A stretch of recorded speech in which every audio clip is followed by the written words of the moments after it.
ఇదిలా ఉంటే తెలంగాణ బడ్జెట్ పై dialogue war continue అవుతోంది. అంకెల గారడి అంటూ విపక్షాలు విమర్శలు గుప్పించగా ప్రభుత్వం కౌంటర్ ఇస్తోంది. రోజుల్లో 6 గ్యారెంటీలు అమలు చేస్తామని అప్పుడేమో గ్యారెంటీల గారడి ప్రజల్ని నమ్మించారు. ఇప్పుడు బడ్జెట్ చూస్తేనేమో అంకెల గారడి.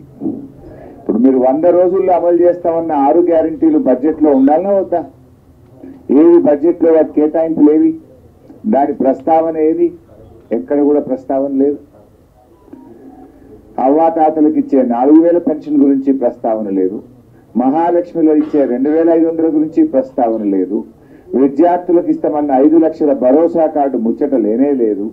అంటే మొత్తంగా కూడా అందుకే నేను అనేది ఓట్ల ముందేమో గ్యారంటీల గారడి, గెలిచిన తర్వాతనేమో అంకెల గారడి.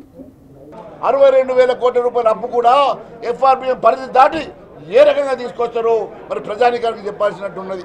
ఇవన్నీ కేవలం అప్పుల కుప్పలుగా మార్చి ఈ రాష్ట్రాన్ని అధోగతి చేసి ఈ రాష్ట్రాన్ని పూర్తిగా దివాలా తీసి రాష్ట్రాన్ని పూర్తిగా మోసం చేసి మీరు మోసపూరితమైనటువంటి బడ్జెట్ ప్రవేశపెట్టారు. ఈ బడ్జెట్ ప్రజా వ్యతిరేక బడ్జెట్, అభివృద్ధికి ఎక్కడ స్థానం లేనటువంటి బడ్జెట్, అభివృద్ధి గురించి పలకని బడ్జెట్, అభివృద్ధి గురించి మాట్లాడిన బడ్జెట్. ఇది కేవలం కొడంగల్ కోసమే బడ్జెట్, ఇంకా దేనికోసం కాదు. ఇది కేవలం ముఖ్యమంత్రి గారు ప్రజా వ్యతిరేక బడ్జెట్ని ప్రవేశపెట్టి అప్పుల బడ్జెట్ మాత్రమే ప్రవేశపెట్టినట్టుగా భారతీయ జనతా పార్టీ తరఫు తెలియజేస్తా. మా ముఖ్యమంత్రి గారు కూడా దాని తర్వాత మొత్తం ప్రభుత్వం కూడా బలైన వర్గాల సంక్షేమానికి సంబంధించి ప్రాధాన్యత ఇస్తాం. కొత్త కార్పొరేషన్లు వేసినాం, నిధులు ఇస్తాం, రేపొద్దున అనేక సంక్షేమ కార్యక్రమాలు తీసుకుంటాం. కానీ 7-8 నెలల ప్రభుత్వాన్ని శాపనార్థాలు పెట్టిపోతే 10 ఏళ్ళుగా మీరు ఒక్కసారి ఏలు పెట్టుకొని చూపెట్టుకొని గుండె మీద ఏం చేసినారు ఈ రాష్ట్రంలో కార్యక్రమాలు.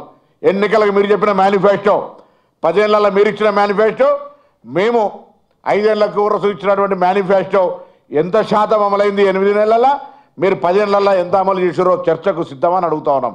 100 రోజుల్లో 6 గ్యారెంటీలు